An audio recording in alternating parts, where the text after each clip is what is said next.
অবশেষে আমিও কোরিয়ানদের সঙ্গে দেখা পেলাম। আমার এতদিনের ইচ্ছে যেটা ছিল কোরিয়ানদের সঙ্গে দেখা করার, তাদের সঙ্গে কথা বলার, তাদের সঙ্গে কয়েকটা সেলফি তোলার, অবশেষে সেই ইচ্ছাটা আমার পূর্ণ হলো। সো আসসালামু আলাইকুম এভরিওয়ান, এটা আমার ফার্স্ট ব্লগ, তো প্লিজ আমাকে সাপোর্ট করো। আমার নাম হচ্ছে কাকলি সরকার, তোমাদের প্রিয় কাকলি আপু। এই যে একটু আগে বললাম কোরিয়ানদের সঙ্গে দেখা পেলাম, তো চলো বলি কোরিয়ানদের সঙ্গে দেখা আসলে পেলাম কিভাবে। আসলে আমার হাজব্যান্ড আর আমি একটা জায়গায় ঘুরতে যাই। জায়গাটার নাম হলো দিল্লি। আমাদের বাড়ি থেকে ট্রেনে যেতে প্রায় সময় লেগেছিল 2 থেকে 3 দিন। তারপর সোজাসুজি একটা ক্যাব বুক করে চলে আসলাম দিল্লিতে। এবার দিল্লিতে আসার পর 2 থেকে 3 দিন থাকার পর আমরা সোজাসুজি বেরিয়ে পেলাম ঘুরতে। কোথায়? লালকেল্লা আর জামে মসজিদ।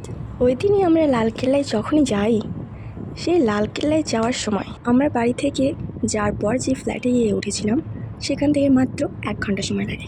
লালকেল্লা আর জামে মসজিদ দুটোই অল্প কম একই জায়গায়। সেখানে আমরা আবার ক্যাব বুক করলাম।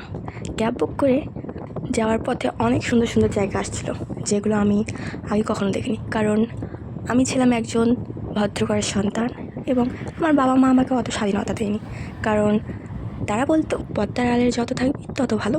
তাই আমি পর্দার আড়ালের থেকে যতটুকু আমি আমার পড়াশুনো করতে, আমার যতটুকু স্কুল, প্রাইভেট স্কুল, কলেজ, এগুলোতেই আমি আমার বেশি সময় দিয়েছি। তাই আমার বাইরে ঘোরা হয়নি। সো ফাইনালি আমার স্বামীর সঙ্গে আমি চলে আসলাম দিল্লি ঘুরতে, যেখানে আমি কোনোদিন কল্পনাও করিনি যে আমি দিল্লিতে ঘুরতে আসবো বা আমার কোনোদিন আসা হবে। বাট দেখো, আমি চলে আসলাম। গাড়িতে বসে থেকে থেকে পুরো 1 ঘন্টা আমি পুরো বোর হয়েছিলাম। ট্রাফিক। ফাইনালি আমরা পৌঁছে গেলাম। এখানে আমরা বাড়ি দিয়েছিলাম। প্রথমে আমরা চলে আসলাম, সেখানে পৌঁছে আমরা শুনতে পেলাম সেখানে নাকি একটা মেলা লেগেছে। তো তোমার দাদাভাই আর আমি ডিসাইড করলাম চলো মেলাটাতে ঘুরে আসি। আমরা মেলাতে ঢোকার সঙ্গে সঙ্গে দেখতে পেলাম একটা শিম্পাঞ্জি দাঁড়িয়ে আছে, আর সাইডে একটা বোট আছে, আর তার পিছনে আছে একটা হেলিকপ্টার। আমি প্রথমে ভেবেছিলাম শিম্পাঞ্জিটা হয়তো আসল হবে, বাট পরে দেখলাম না, সেটা কস্টিউম, তার ভিতরে মানুষ ঢুকে আছে।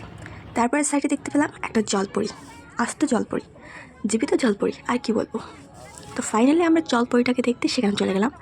আর সেই জলপরিটা ছিল একটা কাচের ভিতর, একটা জলের ভিতর, মানে যেটাকে বলা হয় সুইমিং পুলে যেরকম থাকে সেরকম। আমি গিয়ে দেখতে পাই যে জলপরিটা উপরে নিঃশ্বাস নিতে উঠেছে। কেউ জলের মধ্যে অতক্ষণ থাকলে এবং ডান্স করলে তার শ্বাস তো ফুরিয়ে যাবে, তাই সে মাঝে মধ্যে উপরে উঠছিল নিঃশ্বাস নিতে। আর সেখানে অনেক বাচ্চা ছিল, আর বাচ্চাগুলো এত খুশি হয়ে গেছিলো যে বলার কিছু নাই। বাচ্চাগুলোকে আমি দেখতে পাচ্ছি তাদের মার সঙ্গে গিয়ে তাকে হাই হ্যালো বলছে, তাকে লাভ করতে বলছে, আরও অনেক কিছু। কারণ এগুলোতে বাচ্চাদের অনেক বেশি খুশি, কারণ আমরা তো বড় হয়ে গেছি, আমরা তো বুঝতে পারছি যে এটা মানুষ, তার ভিতরে কস্টিউম পরে আছে সে। বাট বাচ্চারা বুঝতে পারছে না যে ওইটা মানুষ কস্টিউম পরে আছে, ও বুঝতে পারছে এটা বোধহয় জলপরি। বাট মেয়েটা এত সুন্দর ছিল যে তাকে জলপরি বলাই যায়। আর সেখান থেকে সেই মেলাটা পুরো ঘুরোঘুরি করে আমরা মেলা থেকে বেরিয়ে চলে আসি। আর ফাইনালি যেখানে আমার ইচ্ছে ছিল যাওয়ার, যার জন্য আমরা এসেছিলাম দিল্লিতে ঘুরতে, ফাইনালি সেই জায়গাটাতে আমরা যাচ্ছি। প্রথমে আমরা লালকেল্লায় চলে যাই, বাট সেখানকার ক্লিপ একটাও নেওয়া হয়নি, কারণ তোমার দাদাভাই ব্যস্ত ছিল।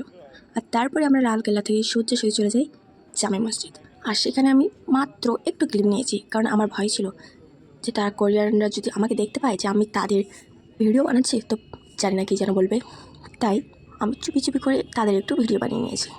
সো ফাইনালি আমরা জামে মসজিদের গেটে প্রবেশ করছি। আর তোমার দেখতে পাচ্ছ এত মানুষজন, এদিকে সাউথ কোরিয়ার লোকেরা আছে দাঁড়িয়ে। তারপর তোমার দাদা ভাইয়ের হাতে আমি ফোনটা থামিয়ে দিয়ে বললাম যে আমার ভিডিও বানিয়ে দাও। ব্যাস, সেও শুরু হয়ে গেল। আমি এখান থেকে সিঁড়ি বেয়ে উপরে তাড়াতাড়ি উঠছিলাম। উঠে তো দেখি তোমার দাদা ভাই এত তাড়াতাড়ি চলে আসলো। তারপর আমরা জামে মসজিদের ভেতরটা একটু দেখাচ্ছি। একটা কথা তো আমি বলবো, জায়গাটা সত্যি সত্যি অনেক সুন্দর, এবং সেইখানে ঢোকার সময় যারা হিন্দু বা অন্য কাস্টের আছে তারা মাথায় কাপড় দিয়ে ঢুকছে, আর কোরিয়ানদেরকে পরিয়ে দেওয়া হচ্ছে বোরখা। এমন একটা ঘটনা আমার সঙ্গে ঘটে গেল যেটা আমি নিজেই অবাক হয়ে গেছি, একদম অবাক। আমি আমার মায়ের সঙ্গে কথা বলছিলাম ফোনে, হঠাৎ কোরিয়ান একজন এসে আমাকে বলছে আমি কি তোমার ছবি তুলতে পারি। সে বললো তোমাকে অনেক সুন্দর লাগছে, সত্যি প্লিজ একটা ছবি তুলতে পারি। আমি বললাম হ্যাঁ ঠিক আছে। আমি অনেক খুশি ভিতরে। ফাইনালি সে তার ক্যামেরা বের করলো, ক্যামেরা বের করে আমার কয়েকটা ছবি তুলে তারপরে আমার হাজব্যান্ডকে বললো এটা কে হয়। তখন আমার হাজব্যান্ড বললাম আমি ওর হাজব্যান্ড হই। তো ফাইনালি তার আর আমারও একটা ছবি সে তুলে নিল।